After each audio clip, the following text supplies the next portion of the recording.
பிரியதர்ஷினி, ஈரோடு கிழக்கு தொகுதி இடைத்தேர்தலானது இன்று காலை 7 மணிக்கு தொடங்கி காலை முதலே அதிக அளவு வாக்குப்பதிவானது நடைபெற்று வருகிறது. மதியம் 3 மணி அளவில் 53.63 விழுக்காடு வாக்குப்பதிவு என்பது நடைபெற்றிருக்கக்கூடிய நிலையில் வீரப்பஞ்சத்திரம் பகுதியில் செயல்பட்டிருக்கக்கூடிய வாக்குச்சாவடியில் முறைகேடு நடந்திருப்பதாக நாம் தமிழர் கட்சியினர் தொடர்ந்து குற்றச்சாட்டை நிறைவேற்றினர்.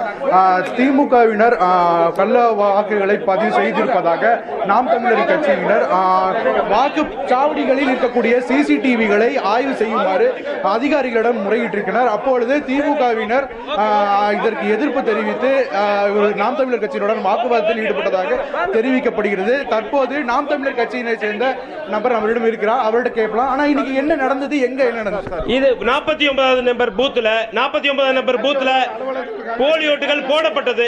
எங்களுடைய பூத் ஏஜென்ட்